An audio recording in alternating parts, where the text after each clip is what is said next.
বাসা বাড়ি থেকেই কান পেতে বসে থাকা আমার অত্যন্ত শ্রদ্ধা মা বোনেরা, শুরুতে রব্বে করিমের লক্ষ কোটি শুকর গুজার হয়ে যে মনি অত্যন্ত দয়া করে, মায়া করে, মহব্বত করে, আল্লাহকে ভালোবেসে, রাসূলকে ভালোবেসে, কোরআনকে ভালোবেসে, হাদিসকে ভালোবেসে, কোরআন হাদিসের আলোচনা শোনার জন্য আমাদেরকে সকলের আগে আগে এই দ্বীনি মাহফিলে আসার, বসার, কথা বলার, কথা শোনার তাওফীক নসিব করলেন।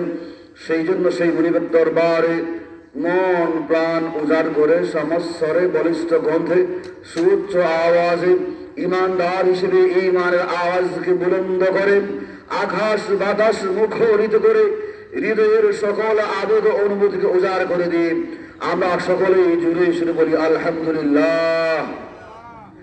আমরা যে সময়ে অবস্থান করছি, সামনে আমাদের নির্বাচন, আমরা ভোট দিয়ে আমাদের নেতৃত্ব নির্বাচনের অপেক্ষায় আছি।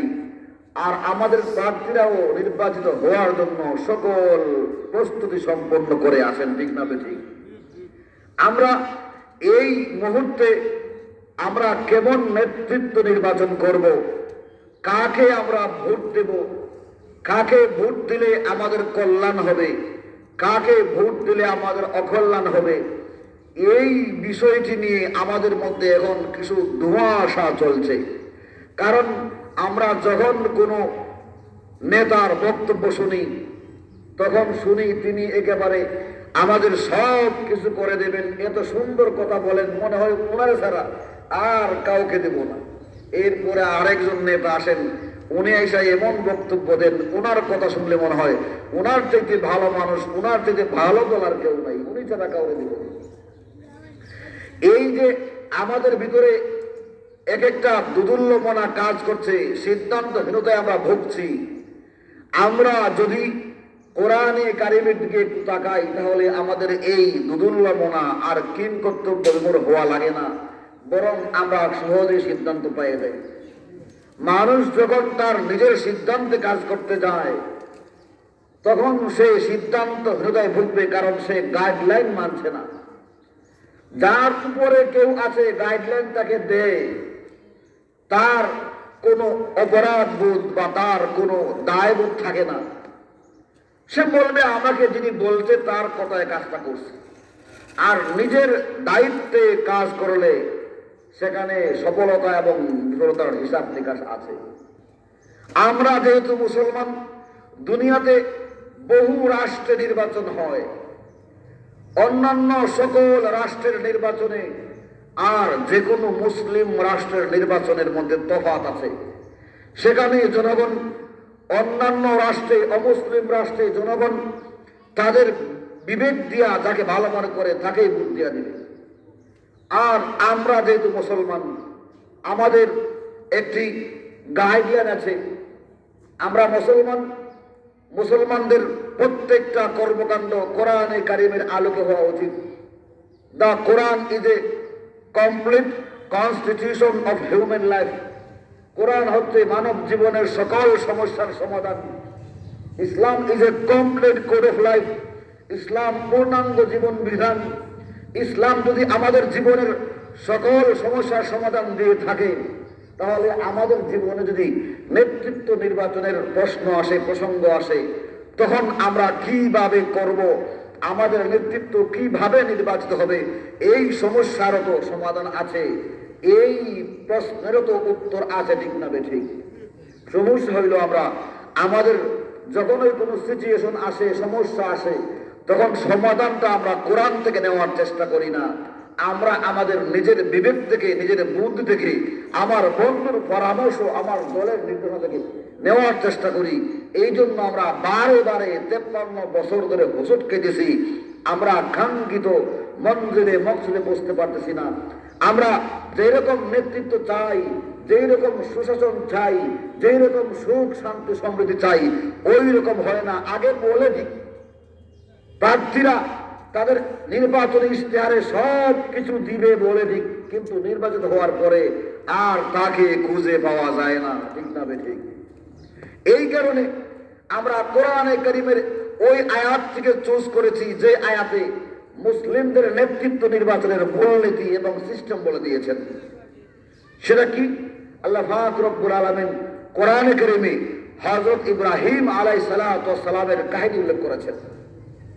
তো ইব্রাহিম আলাইহিস সালামকে নেতৃত্ব নির্বাচনের উপমা হিসেবে, দলিল হিসেবে, আইডল হিসেবে উপস্থাপন করেছেন। এই কারণে আমরা ইব্রাহিম আলাইহিস সালাম সম্পর্কে আমাদের কিছু জানা দরকার। জানলে পরেই আমরা কিভাবে নেতৃত্ব নির্বাচন করব তা জানতে আমাদের সহজ হবে। আল্লাহর পয়গম্বর ইব্রাহিম আলাইহিস সালাম এবং মেজরিটি নবী পয়গম্বর তারা ভেড়া, দুম্বা, মেষ চড়াইতেন।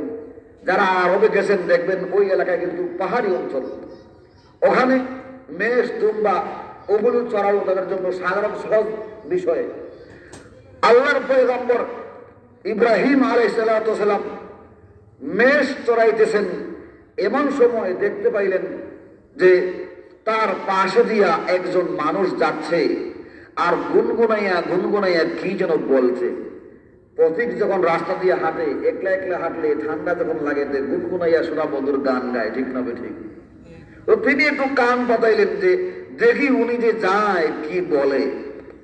তিনি কান পাতাইয়া শুনেন যে ওই পথিক বলতেছে, সুবহানাল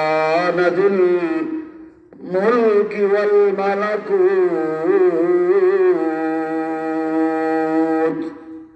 সুবহানাল ইজ্জতি ওয়াল আযমতি ওয়াল কুদরতি ওয়াল কিবরিয়াই ওয়াল জাবারুত। আল্লাহর পয়গম্বর ইব্রাহিম আলাইহিস সালাম পথিকের পক্ষ থেকে এই বাক্য শুনে দৌড়াইয়া পথিকের পিছনে গেলেন, গিয়া বললেন, পথিক ভাই, তোমার পক্ষ থেকে আমি একটি বাক্য শুনেছি, এই বাক্যটি শুনে আমি একটি প্রশান্তি লাভ করেছি। তুমি যদি আরেকটা বার এই বাক্যটা আমাকে শুনাইতা তাহলে আমি তোমার কৃতজ্ঞতা জ্ঞাপন করতাম, প্রকাশ করতাম।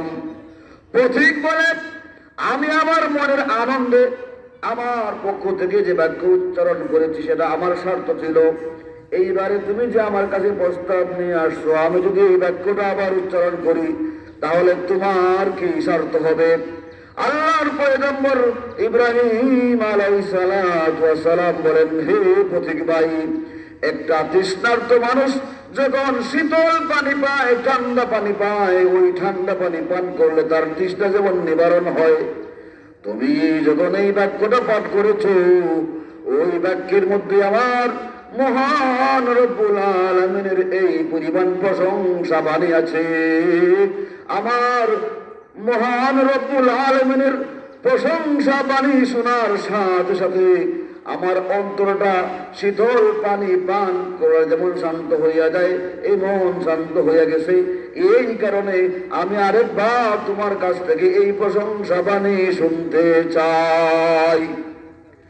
এইবারে পথিক বলে, তাহলে তো তোমার বিরাট স্বার্থ আছে, তোমার যেহেতু স্বার্থ আছে, তোমার যেহেতু লাভ আছে, আমার তো কোনো লাভ নাই।